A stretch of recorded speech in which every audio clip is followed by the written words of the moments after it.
amabara gange nebanyeta kobwa bedayana ninkora na Hits FM radio kandi ni ndega Rutooro district. Your Excellency, obeire region zinu Rutooro hamwe na Rwenzori, kandi obeire no tugambira hal the 7 points of your manifesto. So kuko beno tambura mzinu region zibiri Rwenzori hamwe na Rutooro otugambireho the major 4. Then wa promising abantu abali kwa heru wabagambira bureizi ha radio na handi noija kusobora kuba no bagambira the 3 years sigirei.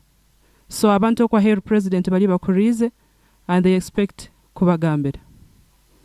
Kale ko mugabe na bakuriza nywena mbeni mbaza mbeni kwesi kigamba amatafari. Tafari okubanza obusinge. Ya kabiri enkurakurana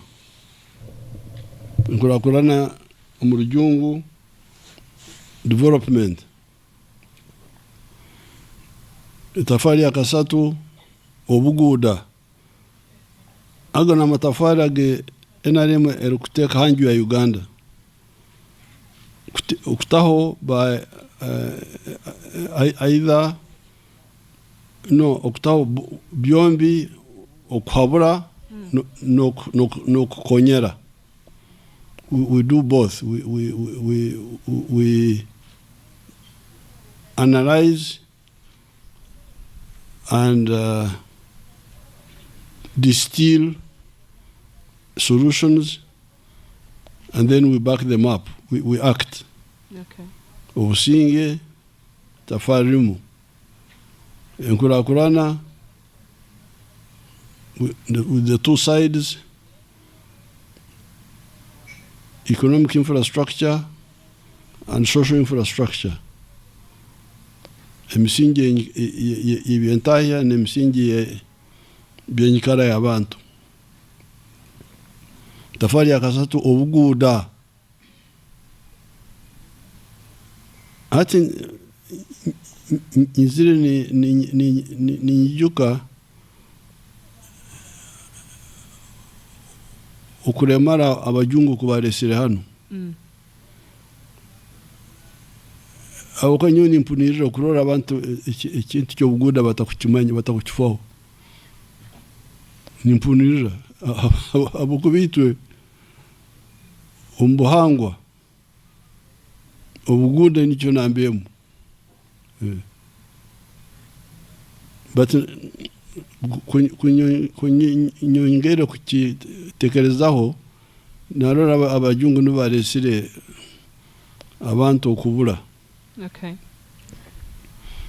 Tine kigambo kinabaretere cyo emyoga umwoga ikigambo cyo ngakihena kiteko mu rurimi rwanyu rwa genzi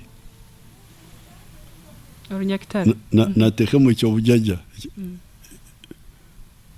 Ikigambo icyo nicyo kigambo cyera cya hano cya buri muntu wena akaba ino mwoga kandi emyoga ejo ekabiri skills kandi yone keri ha science irukirubinge keri ya science skills nyomoga gwange no kulima no kuriza n'ubumuga gwange ubwo buhangwa usanga abandi haronka nkenganda abasohi nkora hariya ababunyaruguru Rubirizi abanyaruguru n'ubasohi usanga hariho amaka families ukubaija carpentry woodwork, let's say woodwork. Usanga hariho amaka agaru ukubumba clay family n'ubwo murimo gwabo, they don't do anything else, they do that. Then abantu babaretera byo kurya bakito okucuruka to exchange, barter trade. abahesi abatanagi you Gen Z, you don't even know some of the words. Abatanagi means the arrow and bow makers. Nkokutanaga. To make bows and arrows. Then you would have abahesi, the blacksmith. Then you would have abakomaji, the ones who are making back cloth. Yes, so there were bulioma kaino mwogo gwariho. Hata okusanga abantu bengi bali nibagonza mu administration iki cyabajungu ekyo. Bagonza ko mu administration. Because administration is to coordinate production. What is administration for? If it is not to coordinate production, what is it for? What are you administering? But you can see here, yes, there were administrators, but they were few. They were much fewer. The majority of the people were in skills. Now, it has been changed. Majority of the people are non-productive. The ones in skills that are less. Okay. This is very, very dangerous. I have now really known where the problem is. So, if you're good and to tafari tuliongereho, I explained this I don't want to repeat it here, because I've been explaining it. Beto obuguda buri mu abaganda bene kigambo kirungi kibakweta akabondo. Akabondo meaning sector. Beno obuguda buri mu obubondo buna. Akabondo kamu okulisa n'okulima n'okusoha. Okukora sente kandi okulimu ekibaro. This is sector 1. Akabondo ka kabiri ebyemikono n'ebyamakorero. Akabondo ka kabiri akobuguda.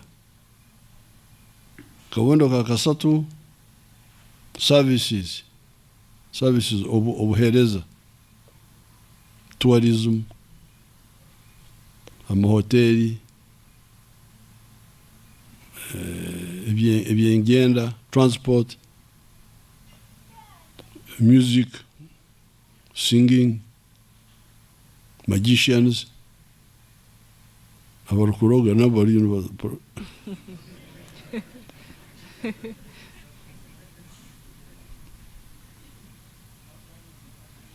abamakanisa n'amakelezia, those give spiritual service. This is service provision, obuhereza.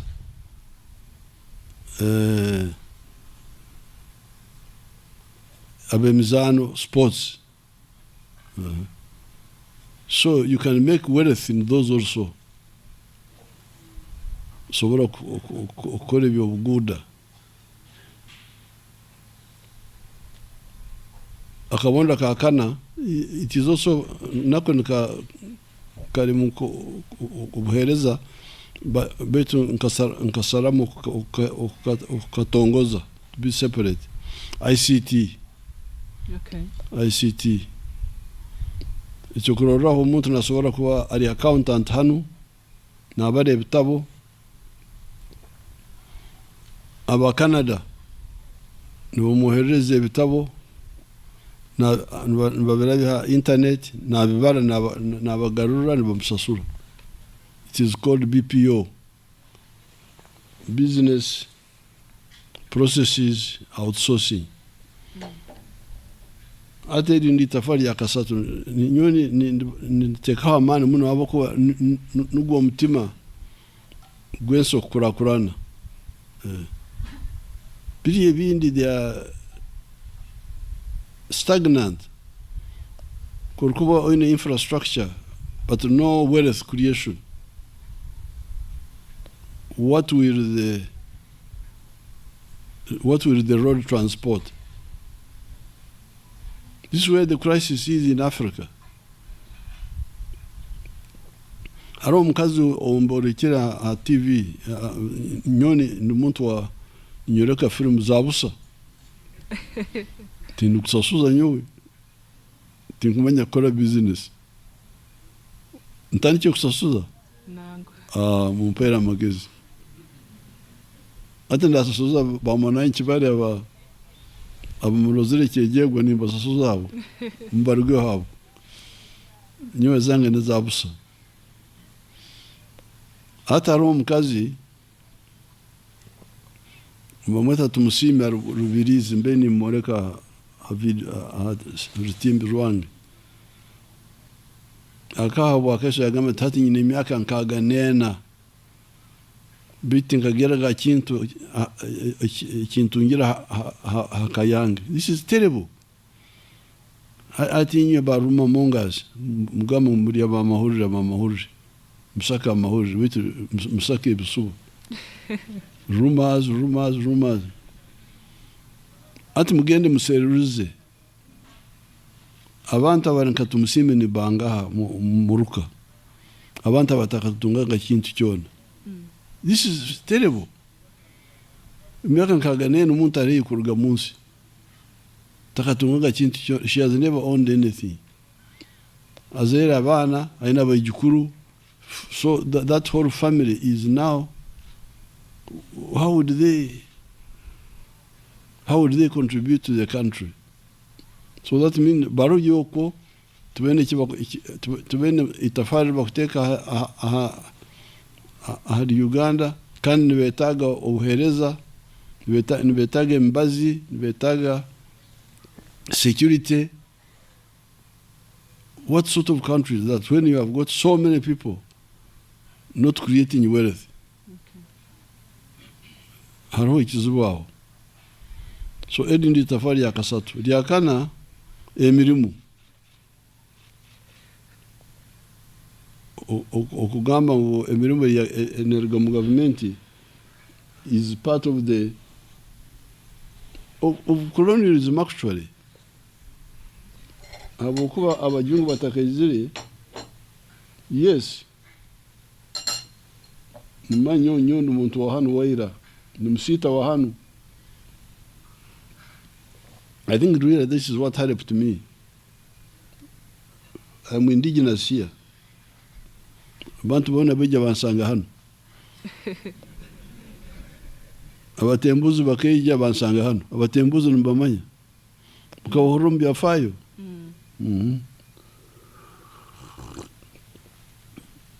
Abachwezi beja bansanga hano. Bana bejo hano aba babito no bejo hano. Ababito na bana ba Buganda na bahinda bangu abo no bejo just yesterday. Nyondo muntu wa hano. So I think this is the advantage really I had, because I was never impressed by Wajungu and Bagamba. That's how I came to eventually take a position. Ati emirimu ekeri myoga niyo mirimu. Burumu tari no mwoga go. Akaro abantu batoito bekaraga omurubiri. Batoito small. Banyankono beta abagaragwa, you know, pages abakora umurubiri like servants. Abazana the girls, then the boys were called abagaragwa in Runyankore. Few. Army was for everybody. Army, all people would be mobilized to fight. Yes, some of the kingdoms had developed standing armies, regiments. They had regiments. but still the majority of the people were in the myoga. So now this idea kine kitegeka kugira ngo imirimo mingere mu government, it's colonial. Abakabajunko bezire baita akatareka ebyemyoga yitu. Ijuka ebyokozesa byona tukantu bikora, esahani, amacumu, entebe aho kwikara, ebyo kujwara embugu, ata abajungu bezire barete ebyabo. Ikikumanyisa ngo akatareka ebyabantu bitu byafa. So all the myoga died. Nuhaho kutandika hatu kukorobwa karani mu government y'abajungu niho cyatandikire obwami without production, without the skills zifire. So hati yena nebagambira ati emirimo, yes government ine emirimo konke emirimo mingi erimu nergo mbuguda bw'abantu. Okay. Obuguda bwanyowe nk'omuntu nibuzare emirimo, obuguda bwange nk'omuntu, obuguda bwange nka family, obuguda bwange nka company. So eri ni tafari ya kana. Ya katano, service delivery, obuhereza burumu mbiri nimbaza, it is implied but should be made clear.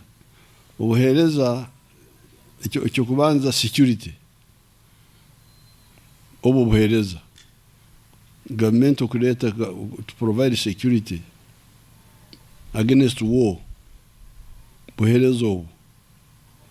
Hanyuma obuhereza bwa okurwanisa okenda mateka, crime, fighting crime.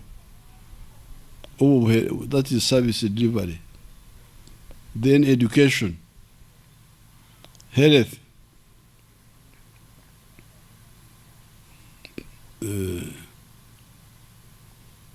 democracy. Even democracy is a right. It's a right, but also like it's a right of the people, but it is also like a political service to the population. Okay. So aho naho NRM ekozora umurimo gwayo, all fronts, entertainment, all those are service deliveries.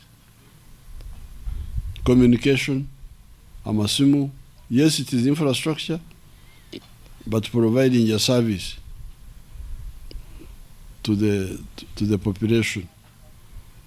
So so you can see the service is improving. Like for instance, if you take transport, it was communication, amasimu.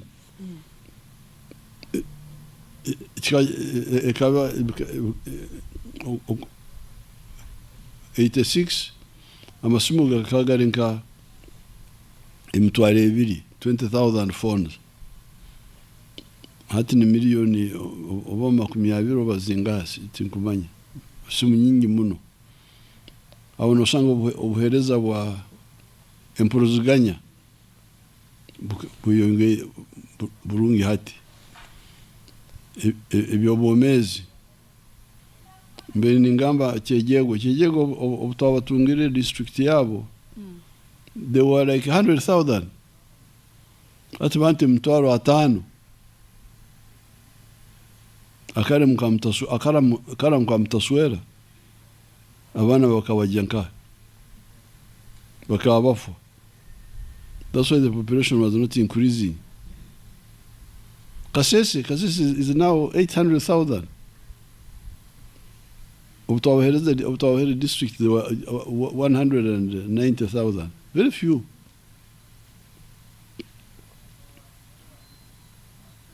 Hati bantu bengi. Kirigire nkaha omuhereza bwa health. Obuhereza. Health delivery service. Nukira muno ekiba kweta abagana bakyeta ngo nokugema abanyakwenda bakyeta okusirika tigumuko kukyeta mu Rutooro kugemesa abana mzee okugemesa. Okay, fine. Okugema hatu nkukoze umurimo mukoto muno. So all that is service delivery. So nabwo ekyo omuntu kwa kuba na pima NRM ekozire kirukwingana ki service delivery okushyaho obuhereza abantu in health, in security, in what, judicial justice. Aho hakirumu akantu aho abantu basakusaraho max aho nomanya basomesa hereza buri namba gereza max 10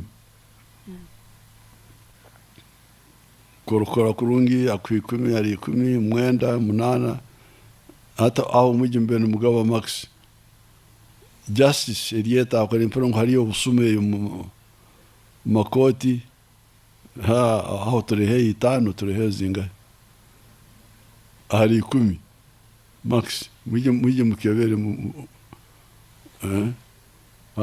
nambejo ya nankao justice sawa. So eli ndi tafari ya katano service delivery obuhereza kubushya abantu obwa government obuhereza obwa government aro obuhereza buri obwa commercial nyina hotel yange but the government angle. Ati tafari ya mukaga aho inyo abana bato abagenzi no mwino okusimuka abo kuba ngwani ndora bimukwana mbaza biri mu akabi abo kati bikushika hakizubuka future of Africa buri bindi mpira music ibye dance mpaka chini ninyo nikara mukasenge kanye nindora abantu aba how will they guarantee their future? Hati akatare nyobuna benyine myaka nke yanyu myaka 2 ibi byone nyonkambere mu byone ku Rwanda Africa ukubinga abajungu kuruga Mozambique kubinga abajungu kuruga South Africa kubinga abajungu iki nibitaiturumu youth when the liberation process very niso twarwine entaro ezo kubinga abajungu mu Africa hati inyo tumwine kurwana betu mwino kukora ebirukwijja to save you, otherwise you will disappear, I'm afraid. Hati ekigambo kya katare tutarasimura abatoro tukasimura abakonjo tukasimura abanyayuganda bona mukore bino akatare ka Uganda nikamara akatare ka Uganda karabe nikamara abwencho mu China wina abantu akahumbikamo ne milioni 5 abwenchi umchene na serura akatare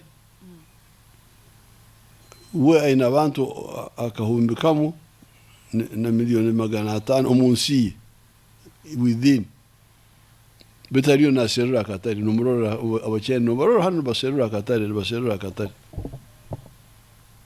hati inywe abanyarwanda bagenzi miliyoni 5 miliyoni 4 na zinga yao inyo mchurere akatari tumukabazaho muri dance paka chini abantu bano. Yes, I can dance. If you want me to show you to dance, I can show you how to dance. Walls, I can swing you like this. Beitu, fast, I fast. Imaze ninkora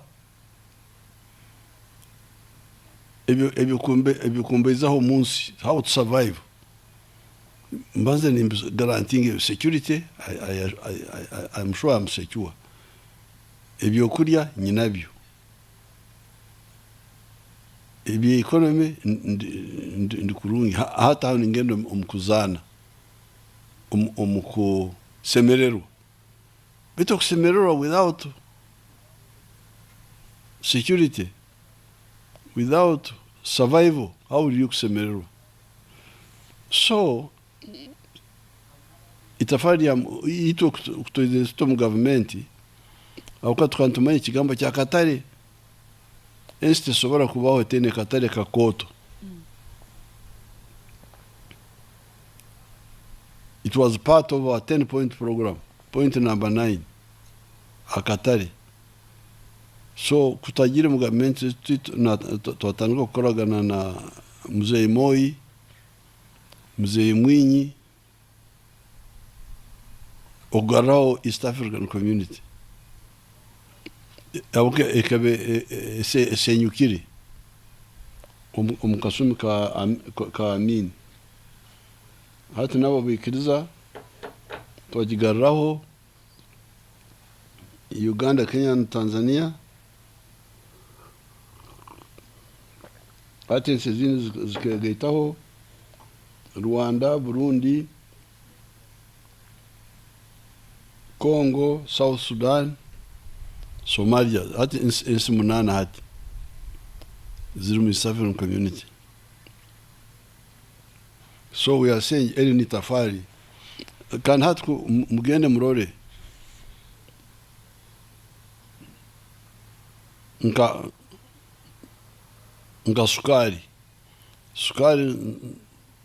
ntukora sukari nke mtwaro nkaga tons aho mu Uganda ntukozese mtwara 3 gonka ero sukari ero kusagaho yakugire nka ntujiguza mu East Africa. Amata production hati turi ha bilioni 5 na milioni 3 inyo abanyarwanda tumukunywa amata garukumara na bilionemu ya amata tumukujinywa. So tuna surplus ya 4 billion liters of milk. Cement na integreza ntukora nka bilioni mkaga tons mkaga 6.4 hati mu Uganda ntukozesa 2.4 million tuna surplus ya milionina kakuba stararengere hara kuserura Katare byone byakugire nka. But we have also negotiated with the whole of Africa for the African Continental Trade Area, CFTA, Continental Free Trade Area. Betebi abamahurire abarukusomesa kumanyisa ikintu nukusemeza educate, inform, entertain. Tigo murumo wanyu nibyo mzee ni ngamba I think you are only doing only one. Entertain. But inform. How can you inform if you are not informed yourself? Ekyo mukihemu ekyo. Mukyeganyire mugambe ngo ebyo tukabirugaho. We are comedians. Kusesa abantu kyonko kubasesa.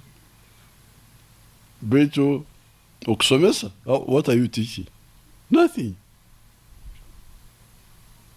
Because ebintu byone bikuru tumukubaza muri habindi. So akatare ka East Africa, akatare ka Africa is the survival of our wealth creators. Our wealth creators need akatare. So that me, who produces milk for you, I just concentrate on producing the milk. I don't have to worry about the market, knowing that the market is there. America mukugonza muno abakombaroni mugenda America.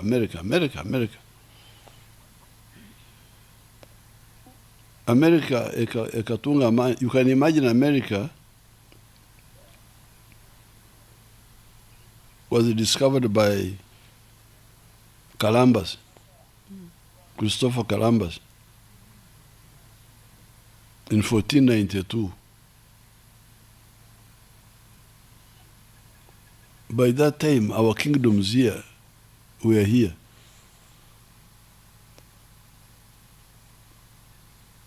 If you go to Mbarara, there's a hotel wajete Igongo.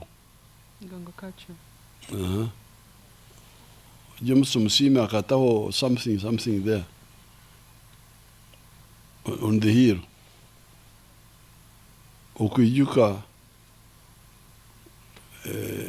eclipse, Owirakaviri eclipse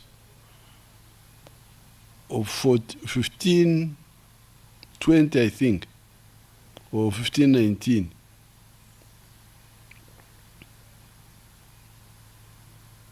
When the Banyoro, you pharaohs, you are Banyoro, you know, this story is yesterday. The one of Kawoyo, 1830, that's Beijo, Abatoro, Banyoro. Banyoro Batoro. Okay. Ito abahana baira ntumanya Abanyoro. Kawoyo was the son of Chebambe Nyamutukura. Ya Yedima, 1830. Ijo. But in 1520, when that eclipse happened,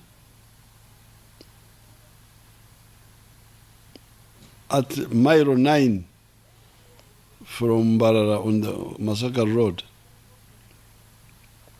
Abanyoro inywe mukana muruga Rwanda kunyagente inywe Abanyoro mukana muruga Rwanda kunyagente bito obona numutaburensi government yabachweze rigireho government yabachweze kuyarugireho habokubobo 1520, I think it was Olimi Ruitamahanga, Olimi 1 or something, Ruitamahanga. Nwe ave nagenda Rwanda kunyagenti. Akanyagenti nyingi kuyakyaho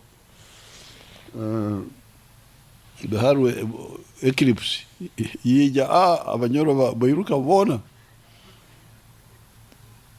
ente bazirekaho Abanyankole bazitwara bazeta empenda ya mnyonyi empenda something a bonus, a bounty, free cows which you got from the Banyoro who had run away from because they were frightened by the eclipse. So you can imagine when the United States, which you are worshipping now,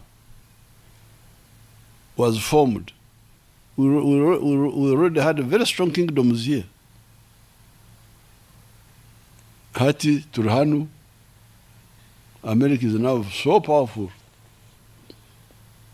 awuka tutina abantu abakutekereza turiyaho twena those kings abutwabetwina abakaba tene kibakora na hati. So I don't want to be part of that group. Nicho mkurora nimeandika byona kunugenda mu iguru yosarinka hangarinka guza tokora kintu byona bihandikira hano.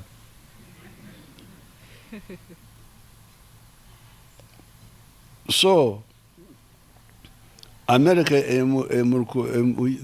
what we are worshipping now aman gayon gargo bali aba baisenkuru babo bakarora hara bagaita ezo colonies za Bungereza 13 kubanza bongera hati baine 50 of them states basobora kutungira wele creators babo akatare nkonyina akatare then I produce more and more and more. So nimbasabenyo abana abasigazi ne mpangare akatare kigambo cha akatare without akatare there is no way you can succeed. Business zone ni zingama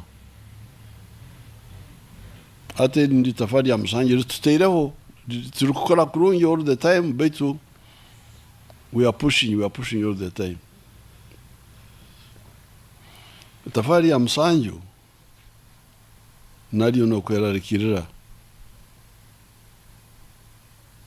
abokuba hati aba America bakagenda akwezi aba Russia nabo bariyo akwezi aba China nabo bari akwezi aba Hindi babasangireyo hati ito Africa turhanu Kabarole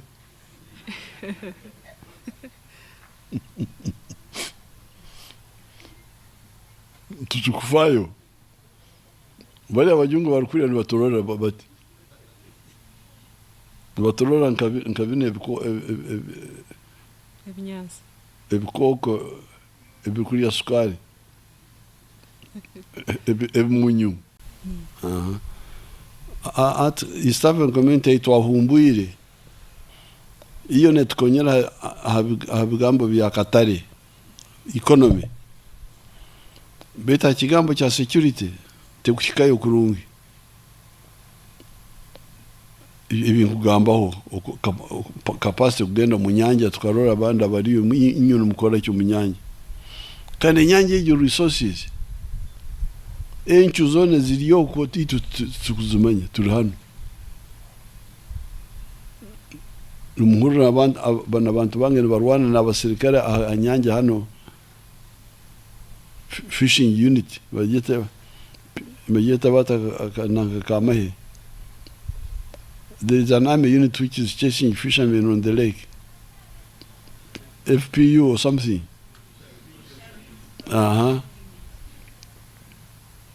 Turanda hanchuza hano. Inchuza yanje the whole ocean you can imagine.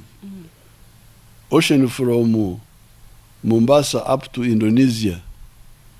Indian Ocean. Tukumanye ebiriyo. Enchuzona bazitwara. Ezo zona. Itu turana the catway what?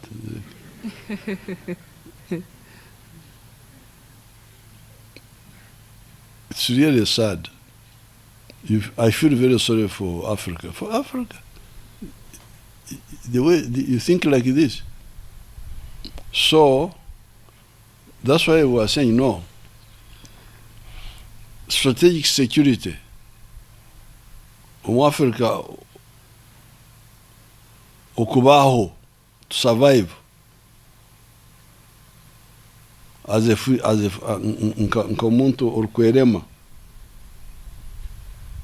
twine okugaita economically biri byakatare bya East African Community hamwe no kugaita politically by tukora East African Federation, because kwa twine federation in East Africa, then we have one army and one plan, one defense plan. Then we are able to reach now the ocean with the others. Then we plan for the ocean, and we shall have a bigger capacity, because hata no yokaguza Bungereza nsi ekurakurayini bete hamwezi bakagireyo barahanu netu hano Abangereza nabo turi hano nabo Abafaransa nabo turi nabo hano Abajamani bona turi nabo hano akwezi hari abakoto bonka no bariyo USA, Russia, China, India, which is a young country but it's big, it's coming up. They are there now. So, your point, I'm saying, we have not concluded it. We are always talking with other Africans, East African Federation, who get abantu baitu, abakweta abanyamahanga abantu baitu, norora ababunya. These are Rutooro. These people in Bunya.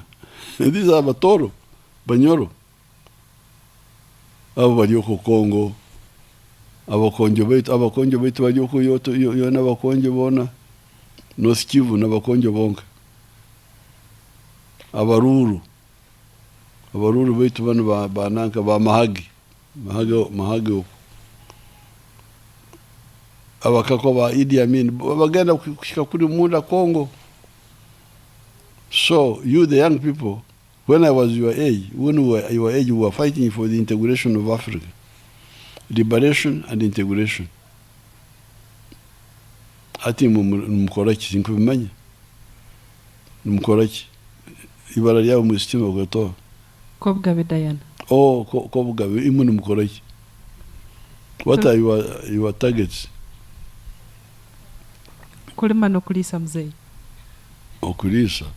Okay, kale mwabale muno wakirao.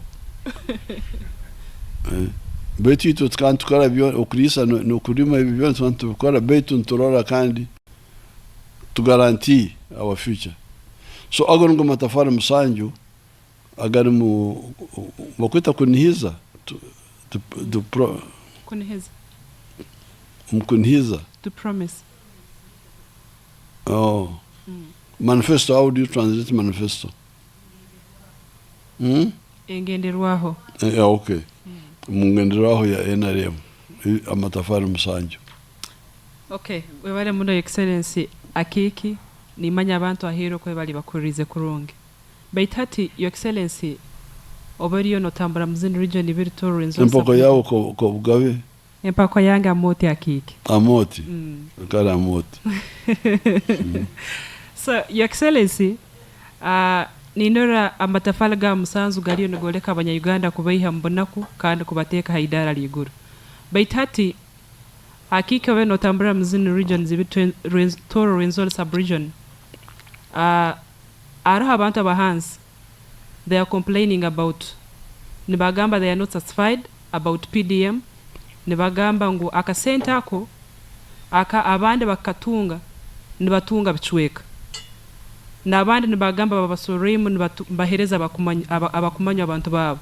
So your excellency exanze kurkwid non hizoto muntu wa hansi waliokwa akuriza kaire kakana hal program ya PDM. Thank you so much. Echo kitu changu abako nyowe nkamarero koro gwange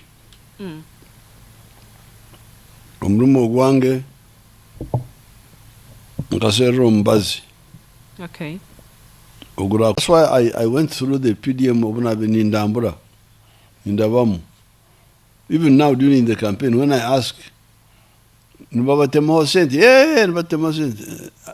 auditing that now. I'm auditing them.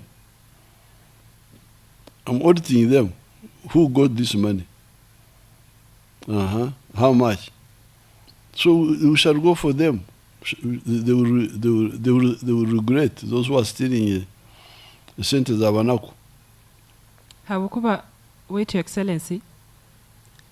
Abandi bendi bagamba like never reporting but no sanga feedback. It will take a long time but akabiri kubagarkam. Nacho no kigamba hoki. But reporting to the corrupt people. But I'm not corrupt. I have my auditor. My auditor has now gone to some. Even when I was in Karugutu, people were complaining. And I'm going to audit. I was in Iganga. People complain. So, if we hang a few people, 5 or 6 or so, information, we just need to hang a few people. We don't have to hang everybody. We just get a few cases, investigate them. I was in Maracha, they were complaining. Maracha. Then I was in Entebbe, they were complaining. I'm investigating all those. They would fear, because they were doing this, thinking that nobody will. I don't know, they are stupid, because I don't know why they think that we shall not know. Habokuba nturabo mbantu,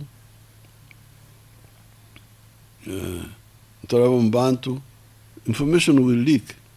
It will stop. This is easy to stop. My biggest problem was to get the money. We have now the money.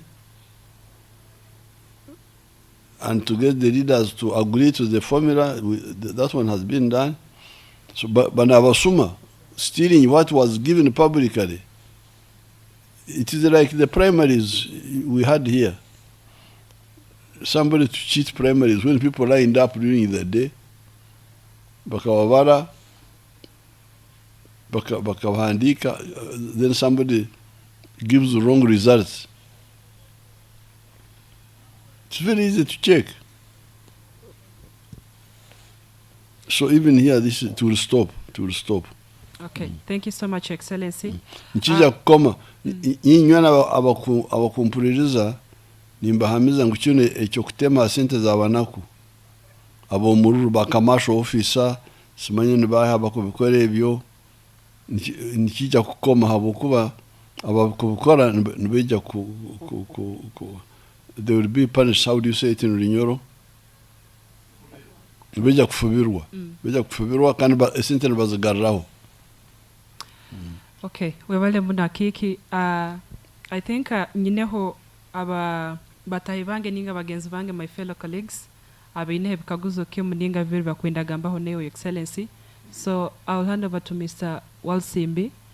So asobole kuba na taking off. Thank you so much. Webale Amoti. Your Excellency, we have 2 questions. I will start with Ram Chikama. Ram? 1 question, please. You go to the microphone and ask your question.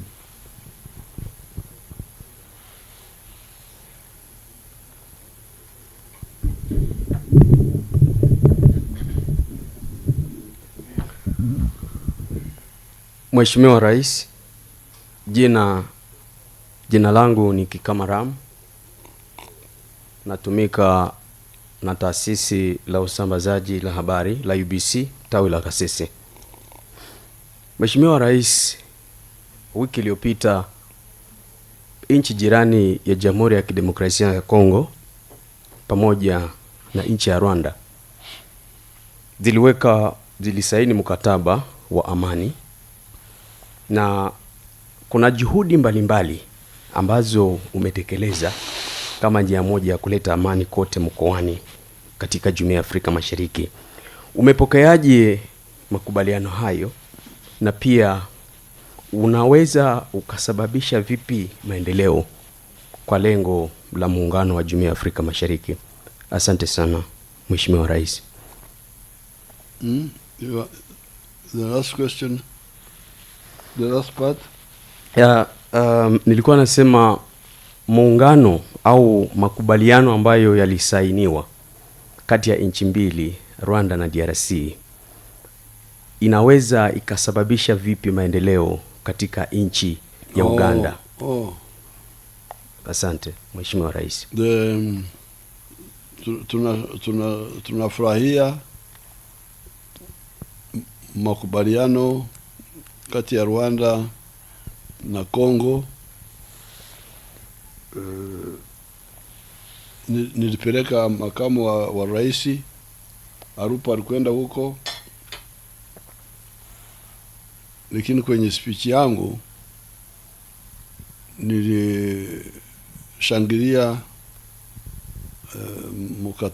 makubaliano, lakini niliwaambia wote kwamba hii ni sehemu kidogo ya shida ya Kongo, kwa sababu huu mkataba ni wakati wa M23, Rwanda na Kongo.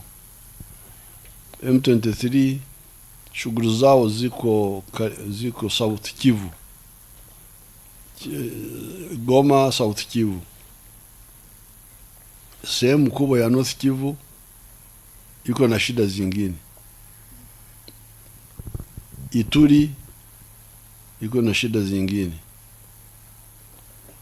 Kule labda na sehemu zingine kuna shida zingine kama Uwere, wanaita Uwere. Kwa hiyo hii ni hatua nzuri, lakini lazima wafanye zaidi, na ikifaulu itakuwa kwa faida kubwa kwa Afrika Mashariki.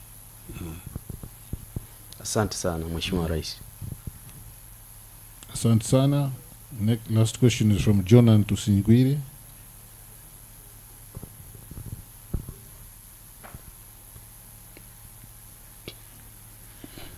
Thank you so much. Thank you so much, Mr. President. Amazina ganje nibanyita Jonan Tusingwire. Ninkora na TV West hamwe na New Vision nabwo cyanga cya Toro. Ikibazo canje nchikwata district ya Ntoroko. Emyaka 5 ehingwire abantu especially kurwo mugombore ya Kanara bakaterwa mataba bwanyuma y'inyanja ya Mwitanzije kuboga. Iki kikabasindika omucampus. Bwanyuma yakireka cye Prime Minister kija yabarganisa ku government neza kubatungera itaka ahi barabe bari. Konka kurgobwe okusyana hati abantu abo bakiriyo mu camp. So Mr. President nimbuza, what happened? Government yawe ine entekateka yone yeyinira abantu aba kandi yo nintekateka ki yebari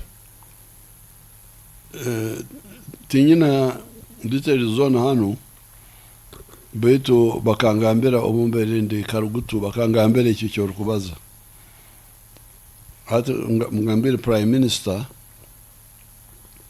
na agenda yakose nyencha au kanwar kumanya nuwe abera birumu ni ngoza agendeyo amari ikiziwecho au kanwe abera birumu.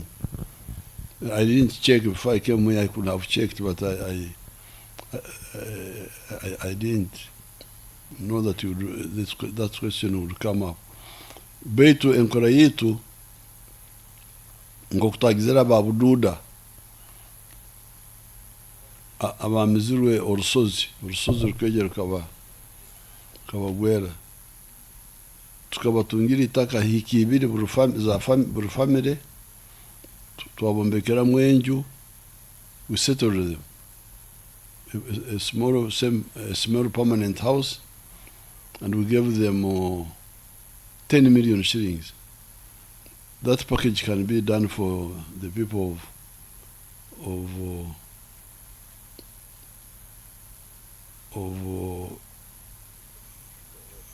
Ntoroko. We have done it before, like the people of, there's a place called Kanyerieru in Mbarara there. These were these cattle keepers who were roaming all over central Uganda during the war. After the war, we settled them near Mbarara. Gave them an area where they are very comfortable now. So we can do it we shall do the same we have done it for Bududa, Mount Elgon victims. We shall do it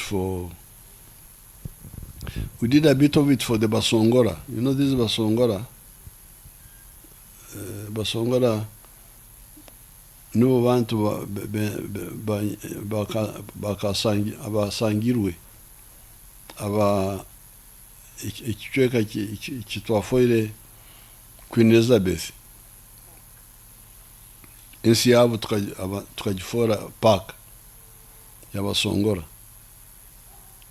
Hano mu Uganda na Congo ikichweka cha Congo na kino cha Basongora ni park, national park ya Congo nayo. Abasongora abo bengi bakaba Rukongo, Songora ikichoke cha Songora ikikoto kikakiri Kongo. Aba bakama babintu batutabura hano. Abantu barete ntaro mbantu baitu. Okuya abachwezo barugireho abakama bayizire bakagani batutabura. Ababito, abahinda, abana ba Buganda batutabura muno. Bakanu basutabura. Ati abanyankore umwaka ngaro 18 aho bakarumba Basongora babarumba bakabari umukikano bakita makara ima barugamba ngo mu informing abantu mujye mu giseruruzi. Makareri nka magama ngo iri mu ndoko Kongo bitu banyankore bagweto oburembu bwa makara ubweme bwa makara ata abanyankore bakwatayo umwisiki muto bamutwara Mbarara bamuswera ogu mushinu ya zero mukama bakweta Ntare iyi isomero rya Ntare riri mukuru Ntare 5 akazarwa Kiboga musi bakano muta Kiboga abanyankore bakamunyaga makara. So ata abasongora bakatuntuza bo muno policies bojungu bajangu ikichoka cyanyu ni park basi ikichoka cha Basongora cha kuno na cha Kongo byone bya park. Ati nabo kutwezere twagezaho nkani ngoza ko batwara nkore bayanga ngo oko tutine mizi mchete mizi the roots emahama bagama ngoko tutine emahama kare na batungira itaka mbuga prison yeta bata Ibuga prison. So we can settle people. Hata roho abantu uruganda rureta kaseso ko hari uruganda aba urutaro bakonje urutaro abanyabindi abo nabo bakatunzubwa nisero kunda basetoringa. So we shall settle those people who, but let Nabanya go there. She's the one with the details.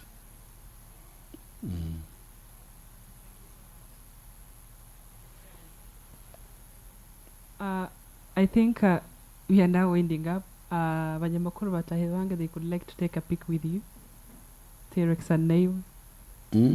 abanyamakuru batahi bange bemba kusaba kutera ekisani neyo muzeyi nanyo nisemera okutera ekisani n'abaizukuru bano nanye muzeyi nka moderate kale mbeni kusaba kutera ekisani neyo wenka kale mwebale muno